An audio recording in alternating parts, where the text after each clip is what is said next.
you ever found yourself creatively blocked? Well, we're going to bust this open and we're going to get rid of that right now.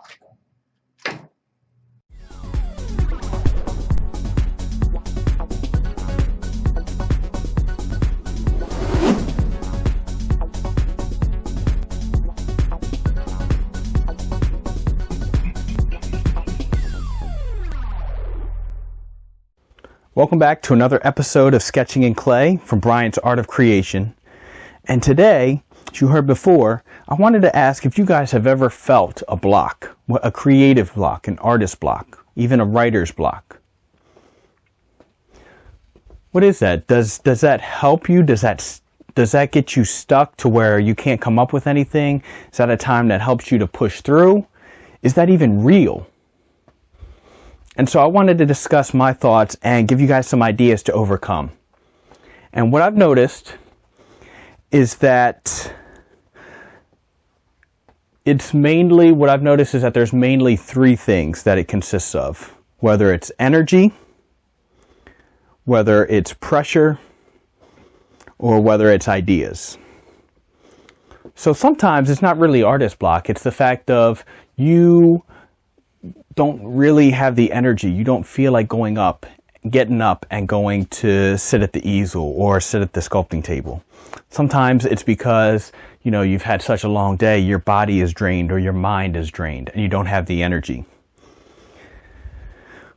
So in instances like that, I would look at,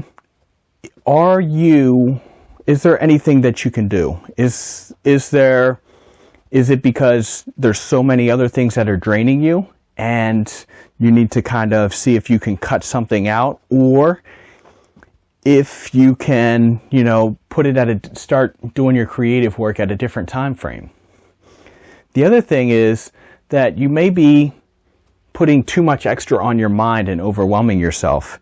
And in the means of when we go in and we say we're going to go do something, we're going to go paint or we're going to go sculpt, in our minds, it's saying that we're going to go spend a lot of time on this.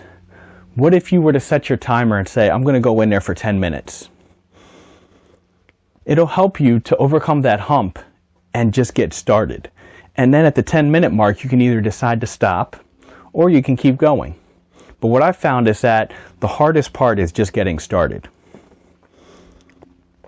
The next thing is pressure. And pressure is one of the things that holds us back because a lot of artists put too much pressure on themselves. When they sit in front of a blank canvas, they're already thinking that this has to be perfect, or I'm not sure how I have to know exactly how this is going to turn out before I can even put a brush stroke down. And they take every instance, instead of looking at it like a sketchbook, they look at it as a nice big framed canvas. And so they do this especially with sculpture. And that's why when I teach people, I like to tell them, why not go in there and just have fun? Sketch something out like it's a sketchbook. Take 10, half hour, 45 minutes, and just have fun. Create something that is totally unique and just comes out. It doesn't have to be good. It can be a scribble. You can start with a smiley face and just see what comes out. But instead, people put so much pressure and say, I can't spend time on this unless it's going to be perfect, unless it's going to be good. So do yourself a favor and take that out of the equation and say, I'm going to go in there, I'm going to have fun. Maybe something great will turn out of this. Maybe it won't, but I'm going to enjoy the process anyway. And then the final thing is ideas. And with ideas, I don't think that any of us is out of ideas.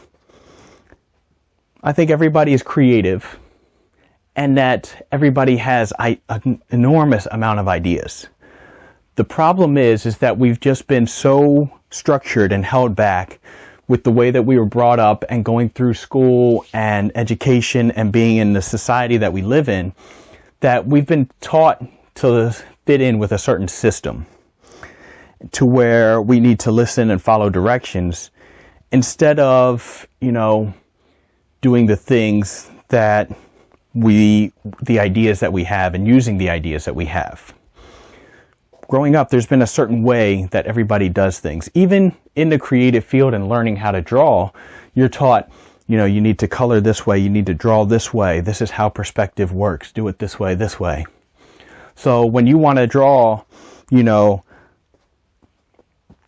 a unicorn eating a rainbow, kids would have fun with that and they don't worry about it. But yet as we grow up as adults, it turns into, no, that wouldn't actually happen, or it wouldn't look right if we did that, or you need to look at it at a different angle. And so what if you just went in there and again, just had fun? Just start with a smiley face, start with a lump of clay, start with a blank piece of paper and just start scribbling. Start having fun, start seeing what comes out. And then once those ideas start flowing, you'll be able to unblock yourself and really find your true creative potential. Now, as I'm saying that, another quick little back pocket idea is, what if you had a character, one of your favorite characters, whether it's your own or something that you follow, or one of the characters from a cartoon or a movie. And every time that, you just were so stuck that you couldn't create something, that you just pulled that character out and said, I'm going to draw him doing this today, or I'm going to draw him again.